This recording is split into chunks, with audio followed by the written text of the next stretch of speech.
is Robot 64. Robot 64 is a 3D platformer inspired by A Hat in Time and Your Name 2. Created by Z Kevin, known for his games such as Super Cube Kevin and Cleaning Simulator. You play as Beatbo, an artificial intelligence created by Dr. Smarchibus, a mysterious individual who only communicates to us through a speaker box. But one thing we do know about him is that he wants us to destroy the sun. Wait, what? The sun? But it has a cute face. And wouldn't that like... Okay. Yeah, the sun. Our objective is to collect 32 ice creams from different worlds to destroy the flaming ball in space. So will this game shine brighter than others? Or fizzle into the void? Let's find out!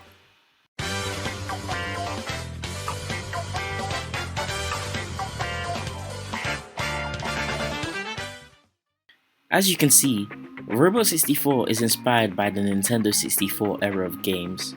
The logo has this familiar blocky font that is often used in Mario games. Though you could just say that this decision was made to copy Mario 64, I see a bit more to it. The Mario font is very recognizable and is accompanied with this unknown title, Robot 64. What could this be? The font says Mario, but the text is telling me something completely different. So as I press start, let's see what the user interface has installed for us. The user interface for the items and the pause menu are easy on the eyes. They aren't overly complicated, but they don't need to be. With menus, your goal is to give the user all the information they need without confusing them. And Z Kevin accomplishes this with flying colours. They're very easy to understand and straight to the point. They use soft colours like purples and greens, which helps a lot of newcomers to the game understand the basics. Speaking of colours, the text boxes. They bounce around, shake, and do this cool rainbow effect. It's like the words are alive. Well, at least the characters are sort of alive. There's a lot of them throughout the different worlds in this game. So let's talk about it.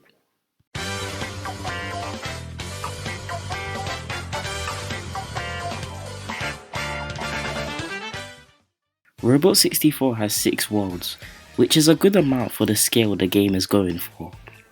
Each world has multiple objectives, so each is filled with various things to do.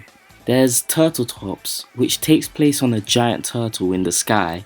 This is your Bob-omb battlefield of sorts. From the hill in the centre of the map, to racing a rabbit that's a homage to Cooper the Quick. Noddy's Resort, which gives me Serena Beach vibes.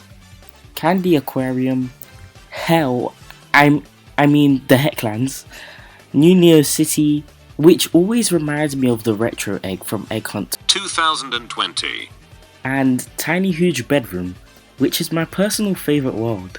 I'm not including Buzz Factory or Snow Zone Cave because those are extra maps that aren't a part of the main game.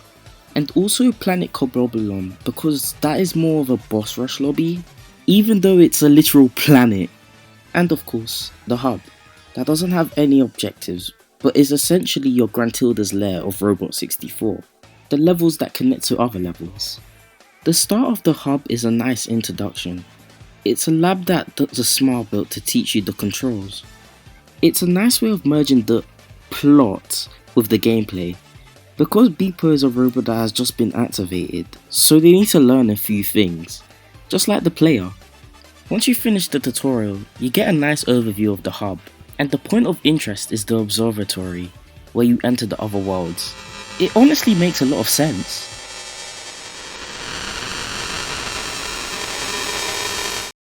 Because the boss is in space, right? Yeah. Wait. Who are you?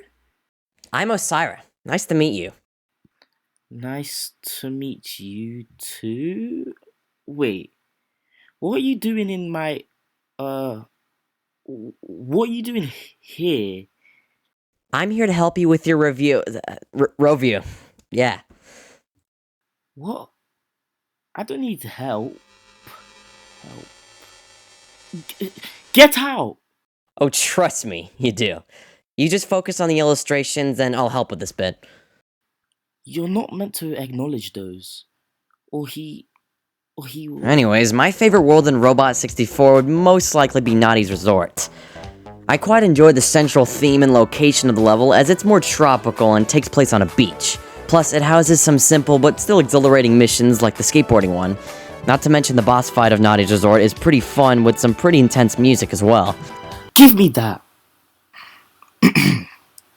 I always like to run around these maps like they're giant playgrounds. And one of them technically is. Like I said before, Tiny Huge Bedroom is my favorite world. You can make some music, Yep, sure. run around in a carpet city, Yeah. or jump into a computer and do some online shopping. Speaking of shopping, Let's talk about the shop.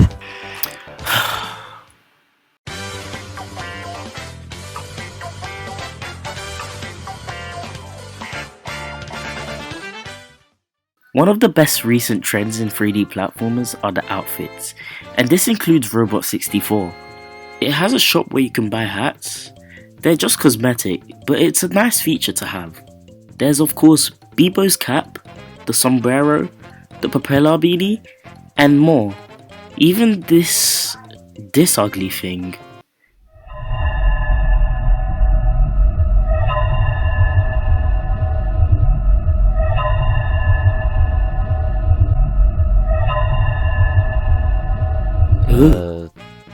There are also outfits, like the Yo Bebo outfit, the Power in Imagination outfit, and more. 3 outfits I find visually appealing are Leafy, Bee, and Silver. Sadly, these cost Robux, but it isn't all bad.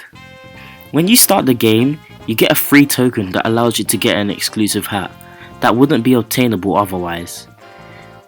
You get it from a trash can, but I digress. So now we are going to talk about what does it say? The music. You're meant to have a smooth segue, or else... forget it.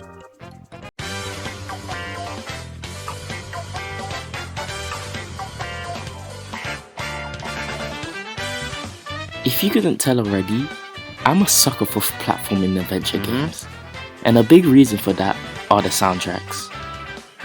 I often listen to the Super Cube Cavern OST while I'm studying or drawing.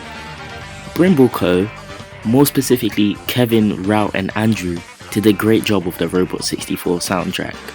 A lot of them are very memorable, like the Turtle Tops theme, the Tiny Huge Bedroom theme, and even the main title theme. The overall soundtrack is very catchy, and platforming to the beat can be quite fun. Have a listen.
When making a game, the gameplay is the most important part of your game.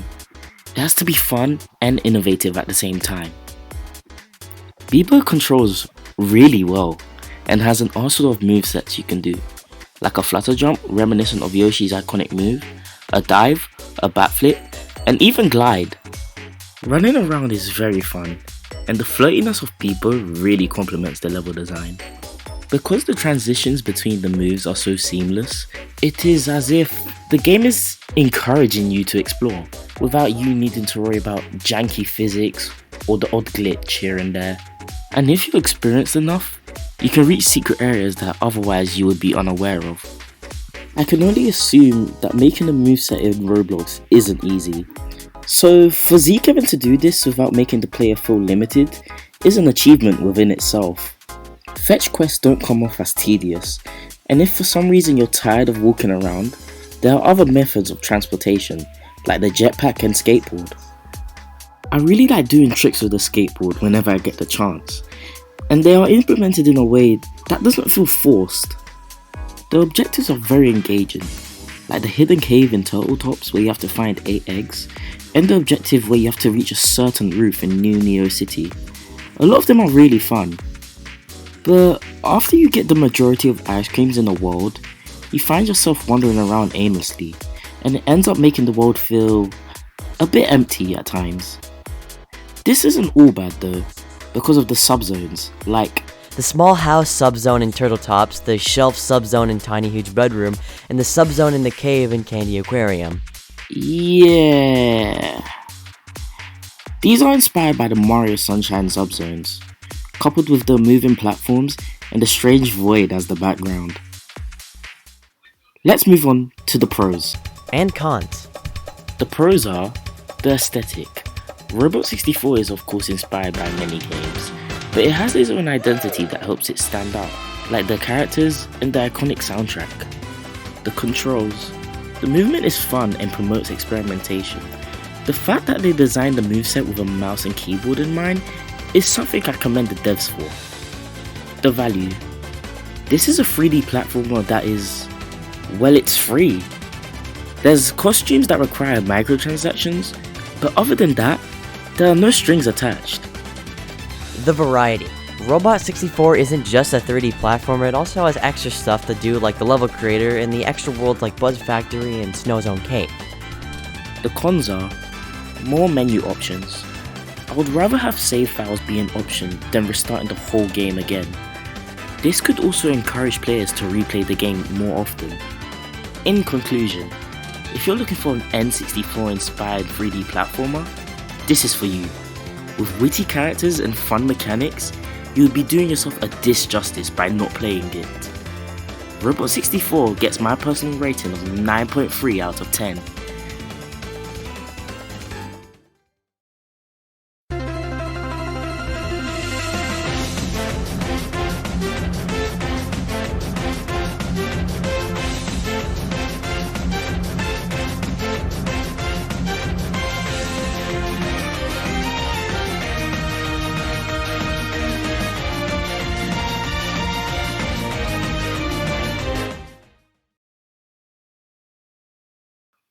So, you just gonna sit here? I guess. Well, unless he has something to say about it. So, do you got any video games here? Yeah, I have games. Wait, who?